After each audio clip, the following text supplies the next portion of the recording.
Indian constitution confusing facts. ഭരണഘടനയിലെ സുവർണ്ണ ത്രികോണം എന്നറിയപ്പെടുന്ന അനുച്ഛേദങ്ങൾ. ഭരണഘടനയിലെ സുവർണ്ണ ത്രികോണം എന്നറിയപ്പെടുന്ന അനുച്ഛേദങ്ങൾ: അനുച്ഛേദം 14, 19, 21.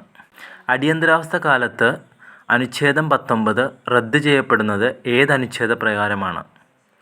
അനുച്ഛേദം 358. അടിയന്തരാവസ്ഥ കാലത്ത് അനുച്ഛേദം 19 റദ്ദ് ചെയ്യപ്പെടുന്നത് ഏതനുച്ഛേദ പ്രകാരമാണ്? അനുച്ഛേദം 358. അടിയന്തരാവസ്ഥ കാലത്തും റദ്ദ് ചെയ്യപ്പെടാത്ത അനുച്ഛേദങ്ങൾ: അനുച്ഛേദം 20, 21. അടിയന്തരാവസ്ഥ കാലത്തും റദ്ദ് ചെയ്യപ്പെടാത്ത അനുച്ഛേദങ്ങൾ: അനുച്ഛേദം 20, 21. ഭരണഘടനയിൽ 12 മുതൽ 35 വരെയുള്ള അനുച്ഛേദങ്ങളാണ് മൗലികാവകാശങ്ങളെക്കുറിച്ച് പറയുന്നത്.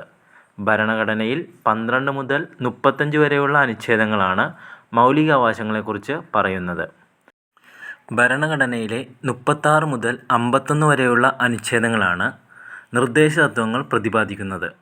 ഭരണഘടനയിലെ 36 മുതൽ 51 വരെയുള്ള അനുച്ഛേദങ്ങളാണ് നിർദ്ദേശ തത്വങ്ങൾ പ്രതിപാദിക്കുന്നത്.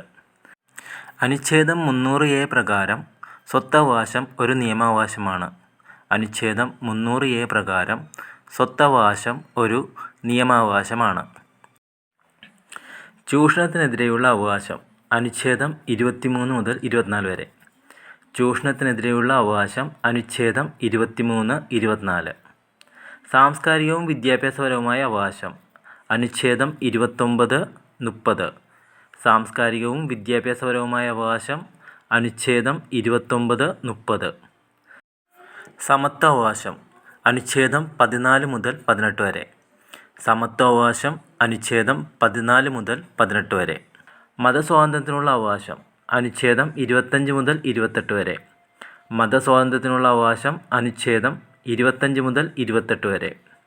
മൗലിക കടമകളെക്കുറിച്ച് പ്രതിപാദിക്കുന്ന ഭാഗം: 4A. അനുച്ഛേദം 51A. മൗലിക കടമകളെക്കുറിച്ച് പ്രതിപാദിക്കുന്ന ഭാഗം: 4A.